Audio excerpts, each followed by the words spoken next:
Well, we're here live from London at the Aquis event. Of course, I'm joined by the CEO of Marula Mining, Jason Brewer. Good to see you in person again, Jason. How are you? I'm good. It's great to see you as well, Mark. I watched your pitch. You were up with a few of the mining companies. I hear you won the first round. How do you feel? In it to win it. What do you win, by the way? I think you win a gong. Oh, wow. So let's see. We'll make a bit of noise when we go through to the final. We'll see how it goes. But no, very pleased to come out on top as always. Well, maybe you can ring that gong when you get the Nairobi Stock Exchange listing away. Hey, that would be a good thing to symbolise, wouldn't it? It would, but I think over there you blow a horn. So yeah, we'll be doing that instead. Excellent, excellent. I know there are a number of your shareholders here today who've been badgering you. Had some good questions from them? Yeah, it's always good to meet with them. Always good. Very open, very transparent, as you know. You see that about me. So no, always good when they're here. And I'm here to be held accountable. That's the reality of this position that you assume. Indeed. Well, I listened to your presentation, and you did say, production 12 to 18 months. You mentioned that I hadn't heard before, actually, 1 million revenue coming pretty soon from KUSI, from the trial shipments. Absolutely. I mean, we made that very clear, I would hope, in the announcement. We said we were doing 750 tonnes, going to 3 different offtake groups, and we put in place, we announced the pricing that we're due to receive on that. And we put in the full costing. So based on that 750 tonnes, that's plus or minus $1 million, which is due to us before the year end. The year end, yeah, okay. And the grades there, 20 to 30%. You've seen it. That's insane. You've seen it. And fortunately, I've got Richard Lloyd here, who was on site, 2-3 weeks ago. And he was there, he was mapping it, he was doing part of the sample analysis for us. Yeah. So yeah, 20 to 30% is what we're doing run of mine at the moment. Yeah. And the upper level of our pricing is hopefully going to be up at that 30% level. Okay. Well, we've not spoken to Rich. Just bring Rich in for a minute. I have to squeeze up on camera here. But that's okay. I think we've got a good framing there. Yeah, so you're on site. So 20 to 30% for copper grades. That's crazy though, isn't it? Yeah, I've worked a lot in Peru. And one of our other non-execs, Mark Nally, has worked a lot in Zambia, and neither of us have ever seen anything like that. Yeah. It's not often you get the chairman going out with a geological hammer and mapping and all the rest of it, but it's what I enjoy, and it's helpful as well to get the geological team up and running with it. But yeah, crazy grades. You're getting about 42 to 44% of the LME price for the grade just coming straight out of the hillside. So that's pretty rare. Yeah, okay. And you've got your rocks with you. I've seen the rocks. You're very pleased to show those rocks. You can see the oxidation there quite clearly. What's happening on site? Is it literally just processing the ore and then selling it, mining Drilling it? and blasting. We're planning the exploration holes because we're seeing a lot of the veins connecting now. So the guys are up there with air legs, jackhammers. So they're actually drilling and blasting, and then stockpiling that in A, B, and C grade. So plus 30, 20 to 30, and below 20. Okay. And then we'll ship that off. And as Jason said, we've got 3 off-takers that are going to take that off us. And that's just the copper. So the rocks that we're sort of seeing here, that's basically part of what you're shipping. It looks similar. It's just rocks like that. Yeah. And I mean, in terms of grading it, how's that happening? We've got a lot of analysis from a partner or a neighbour, and actually done a great deal of analysis on their samples. We've sent 3 large samples off to the laboratory in South Africa, so that's getting tested at the moment. And then once that's all verified, then it goes off. Okay. But so yeah, it's visual. They've been up there so long, they know exactly what they're looking at. They know exactly what the grades are. And this continues then, and it continues to ramp up as we go into next year. Yeah, the plan is once we get the met samples back, is Jana, who's joined us from Copper 360, she was the GM there. She's going to help us fine tweak the plants we want to use, and then you're off into cathode territory then. Okay. Well, thank you, Rich. It's good to get an update from you. Cheers. I'll go back to Jason because I know we've got a lot of questions from that have come in. You also mentioned manganese sales would start very soon as well, and really get into those 4 mines in production throughout the course of next year. But the other big thing you mentioned, and I know you've mentioned it before, is a dividend policy, which I know shareholders are very keen to learn about. And you've said you're going to start working on that really, and throughout the course of next year, and paying a dividend out. Yeah, you look at the kind of attributable cash flows, which we're talking about, even from KUSI, just before we get to the cathode in the second half of the year. Net, that's going to be giving us, 20 to 25 million of free cash flow, okay, which is already, twice our market cap. You then look at the manganese again, and the manganese just out of Larasoro is going to be about 15 million of free cash. We're bringing Khalifi on this quarter. Again, you've got bigger volumes, slightly lower margins there, but bigger volumes. So you're going to get, again, an equal, if not bigger amount from that. And of course, you've got Blesberg. And with Blesberg, you've got both the spodumene, and obviously we're moving into the production of an intermediate lithium product in the second half of next year once that plant gets finalised. But you've also got the feldspars, and you've got all those other byproducts there. So, yeah, a lot of revenue generation as we move forward. And as a board, we've got to be smart enough to know where that's going.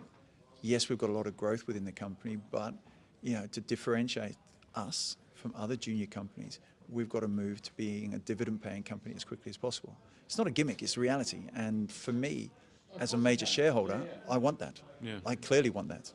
Okay, and you said you're doing it the right way as well, on the ground with local job creation. So that's very important for you as well. Absolutely. I mean, you go up to KUSI now, and that mining, that drilling and blasting.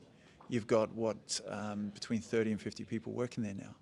And that is an area before where there wasn't that full-time employment. You've got it in Kenya at Larasoro. At Larasoro, you've got the full-time employment, but then you've also got the casual people that we bring in to work each and every week from each of the immediate surrounding communities. So you're doing it in the right way. What Henk and Martin are doing down at Blesberg, they've been doing some tremendous community work there, working with the local town councils and so on, and really getting people behind us. So it's the way that a successful company builds its foundations. Good, good. Well, I know you're going to be taking more questions later on because you've got another round to get through. Institutional questions coming your way. Yep. I'm told. I don't think they're going to be any smarter than the normal questions we see, but let's see about that. Well, let's go through, maybe you can do a bit of a warm-up. A few questions were sent in advance. Anyone watching, of course, we are keeping an eye on the Marula Telegram page and also, of course, the YouTube live stream. Hopefully everyone is watching and enjoying. We've got over 100 people watching live, Jason. Okay. So this is your chance to ask Jason the questions. But let's go through some of the ones we've received in advance. Can we expect the research note to be published soon? Is it in progress or pending some other development? I think you'll see a research note before the end of the year, but there's a couple of key technical milestones that we want to get out of the way first. Okay, good. Thank you. Nice quick answer. Will it take long to reach the first byproduct revenue from Blesberg once the TOMRA is online? TOMRA we're looking at having installed and commissioned this month and certainly before Christmas. So getting those feldspar cells, tantalum cells, I think feldspar is going to be first. So now we're pushing to get those finalised even this quarter. The challenge there for us is clearly on the pricing. It's a very opaque market, and Henk, as the general manager of that operation, he's busy trying to finalise that now. Good, okay. And how does the flow sheet for dealing with gold at KUSI look like? Will it be easy to separate, monetize, or will it somehow be selectively mined and sold at high-grade gold ore? The copper that we've got there... It's copper, not gold, isn't it? The copper, no, but we've got the copper and you've got the gold, which is associated with a certain style of the mineralisation there. That is something which I believe for the first phase of that project where we're producing the concentrate with the jigs and the gravity circuit, that's going to be allowing us to separate some of that gold from the mineralisation. Okay, and is that like a bit of a bonus or could it be a real big bonus? Look, with gold prices at, what is it, about 2,700 an ounce, it's good. Gold mining in that area by local miners, they're probably getting about 6 grams a tonne. Okay. So, which is, if you've got a gold mine operating around the world that's producing 2 grams a tonne, that's very good. Yeah, okay. So 6 grams, if we're getting that, clearly that may not be throughout all the style of mineralisation we've got there, but it's a great bonus to have. Yeah, okay. What about the trading on the A2X? Are you any further with getting that started? There's a link which is being set up now between the UK and South Africa. So we're one of the first to tap into that. So there should be some announcements coming out over the course of the end of this month, which basically allows people buying and selling in South Africa to settle within the day. So it's a T+1 basically. Right. So whereas beforehand, the process to do it is very arduous. It requires you going through your broker, paper trail. It just didn't work. So now with this this link, it just makes it much more efficient. Okay. Good. AUO, of course. Yes. Everyone's very excited about AUO and what's happening with that, and Quinton, of course. What's the hold-up with issuing AUO the 50 million plus shares they are due? Should AUO have already issued a TR1, or do they not yet hold the 3% of the Marula shares? The AUO shares which have been allocated but not issued, that requires South African Reserve Bank approval, given the way some of the initial funding of that was advanced. Okay. So if you recall back with the deal we did there, it was initially with QGC, and then they allocated it to the fund, which they were in the process of setting up. Okay. So at the moment, because it initially was, the funds were initially advanced through QGC, it has to go and have South African Reserve Bank approval. Right. But that's in process now. That's in process. Their team over there have been working on it for a number of months. As soon as that's done, share issuance will be issued. Share issuance will be made, I should say, and then the appropriate TR1 notices will be issued as well. Timelines, dare I ask? Timelines, damned if I do, damned if I don't. Look, South African Reserve Bank approval, I really hope that they'll get that done before the end of the year.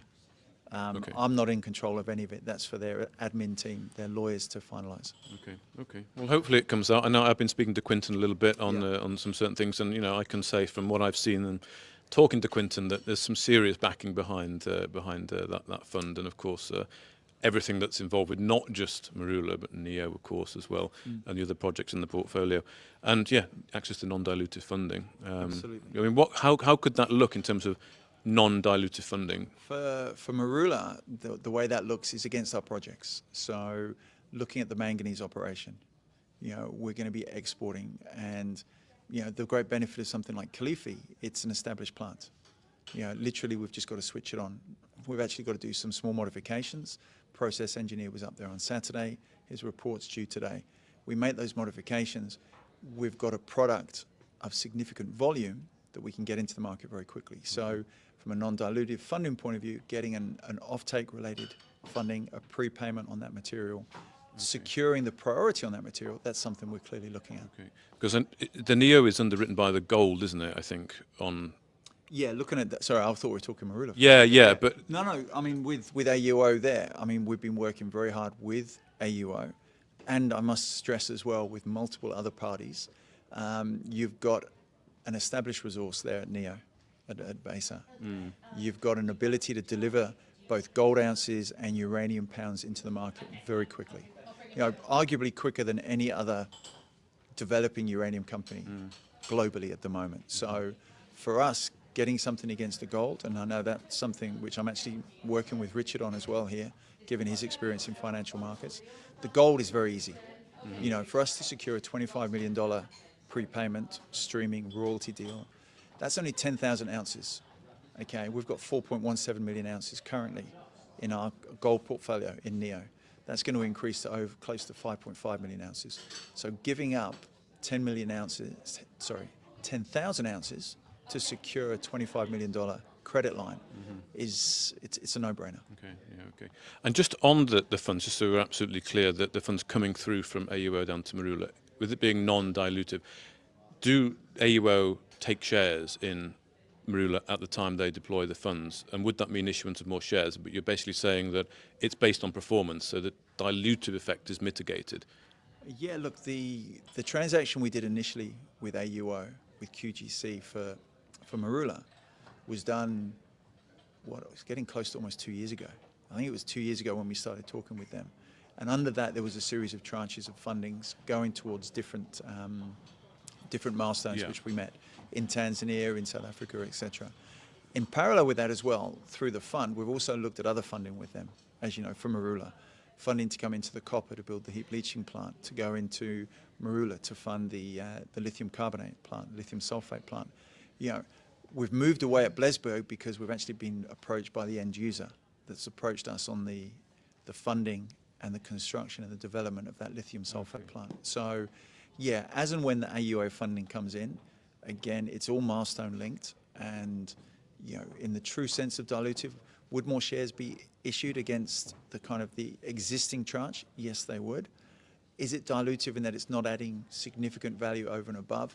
That's my argument each and every time. We're not issuing shares to pay for directors' salaries or office and admin costs. We actually, when we do issue shares, it's actually acquiring good assets at good prices and where we think we can actually deliver a lot of value. And what if the share price doesn't sort of respond on that? If we're sort of saying that more shares but higher share price, of course, then it's negated. But you are, of course, at the mercy of effectively the market. We're always at the mercy of the market, but I don't actually think we've issued, every time we've issued shares on transactions, and stand willing to be corrected on this. Whenever we've done some of these acquisitions, we've done it at a premium, to the then prevailing price. And I think at times it's been like 20, 30, even 40% on certain instances when we've done specific transactions on the cobalt, on the other transactions we've done, on the manganese, always at a premium. So fundamentally, you're adding value regardless of what the market. Exactly. And my view, the market will catch up. The market will start to recognize it as and when we start delivering cash flow, and we can come out and confirm these sales. You're going to see it before the end of the year here with the copper trial shipments out of KUSI. That's 750 tons. That's $1 million of net cash. So that'll be certainly reported, and I'll be the first to be blowing the trumpet there, as you know. Well, hopefully it's not.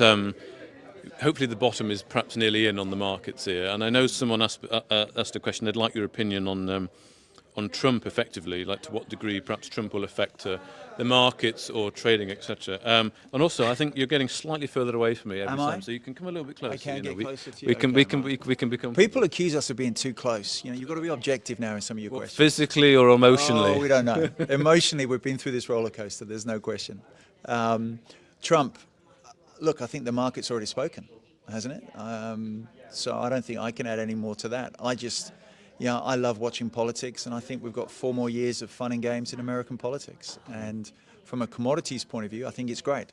His policies will attract responses from the Chinese, and most of that will be focused on the commodity sector and the critical metals, which America's trying to secure and which China's obviously got its hands on at the moment. Okay. Good. Well, thank you, Jason. I think it covers most things. One question I see coming on the Telegram. I don't see anything on YouTube at the moment. But one question to you, I don't know if you can answer it, but how many shares are planned to be listed on the NSE? Gathoni Mashai will be transferring its holdings over there. So we're not planning on issuing any new shares as a capital raising per se for the NSE. So it's just a listing by introduction.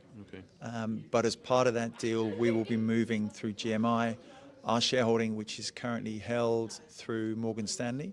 That'll be held through the Kenyan-based register. Okay. Excellent. Well, I know you've got a meeting to run to. I don't see any other questions coming in, so hopefully people have got all their questions answered. The Telegram group were quite keen, and I know your shareholders are some of the big shareholders in the background there watching. Any questions, guys? You want to shout them over? No? All good? Nav, you always ask a question. No? Okay.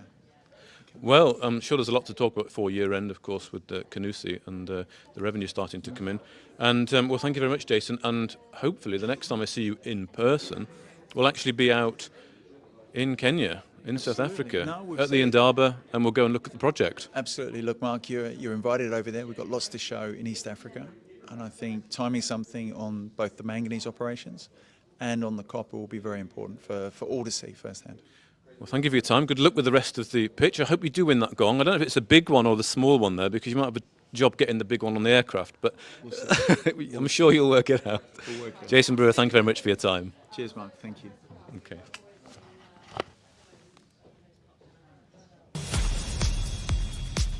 If you enjoyed this interview, then give us a thumbs up, a like or a retweet.